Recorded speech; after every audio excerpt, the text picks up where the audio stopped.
Welcome back to my channel the homework classroom Riya পেজে সবাইকে স্বাগতম। আশা করি তোমরা সবাই সুস্থ আছো এবং ভালো আছো। আজকে চলে এসেছি আমি একটি নতুন ভিডিও নিয়ে।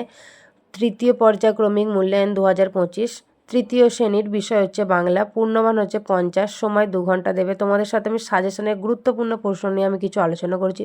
তোমরা ভিডিওটি শুরু থেকে শেষ পর্যন্ত দেখার অনুরোধ রইল। যারা আমার চ্যানেলে এখনও নতুন আছে, যারা চ্যানেলটি সাবস্ক্রাইব করোনি, অবশ্যই চ্যানেলটি সাবস্ক্রাইব করে পাশে থাকা বেল বাটনটা অবশ্যই ক্লিক করবে। তাহলে ভিডিওটি আজকের মতো শুরু হচ্ছে।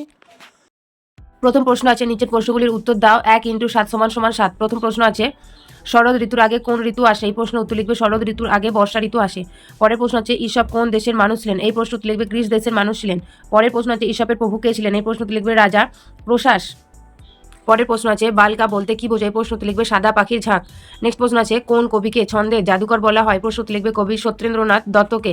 পরের প্রশ্ন আছে, কিশোরী মেয়ে কোন হাতে কাঁটারি ছিল? এই প্রশ্ন উত্তর লিখবে বাঁ হাতে। পরের প্রশ্ন আছে, কল্পলোক মানে কি? এই প্রশ্ন উত্তর লিখবে কল্পলোক মানে কল্পনার পৃথিবী বা কল্পনার জগৎ।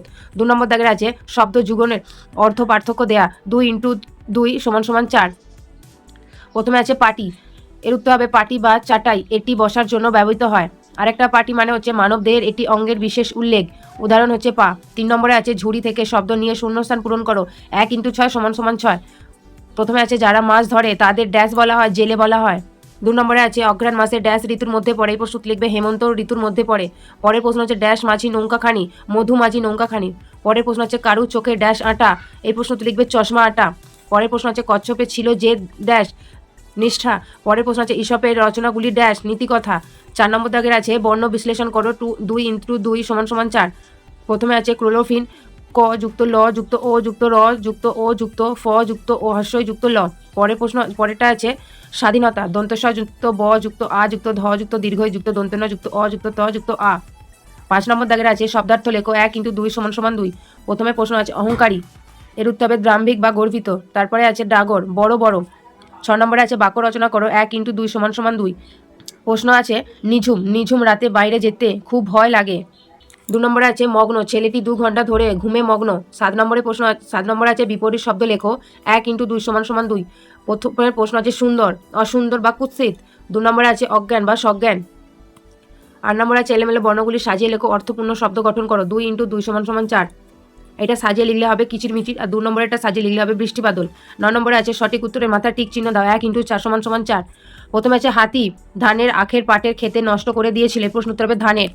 পরের প্রশ্ন আছে, মহেশ দাস পর্যটনে চলেছেন সান্টাফে। পরের প্রশ্ন আছে, কুলুঙ্গিতে মা সন্দেশ রেখেছিল 4, 3, 5 জোড়া? এই প্রশ্ন উত্তর হবে 3 জোড়া। পরের প্রশ্ন আছে, ডেলফি শহরটি ছিল মসলিন কাপড় ভবিষ্যৎবাণী যুদ্ধ বিগ্রহের জন্য বিখ্যাত? ভবিষ্যৎবাণী। এই প্রশ্ন উত্তর হবে ভবিষ্যৎবাণী। 10 নম্বরের প্রশ্ন আছে, নিচের প্রশ্নগুলির উত্তর দাও।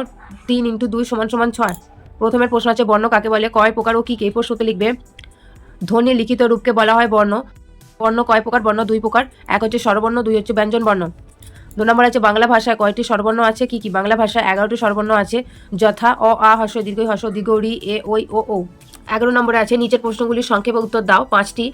5 × 2 = 10। প্রথমের প্রশ্ন আছে, কল্পলোক মানে কি? কল্পলোকের মানুষের বর্ণনা দাও। এই প্রশ্ন উত্তর লিখবে কল্পলোক মানে কল্পনা পৃথিবী।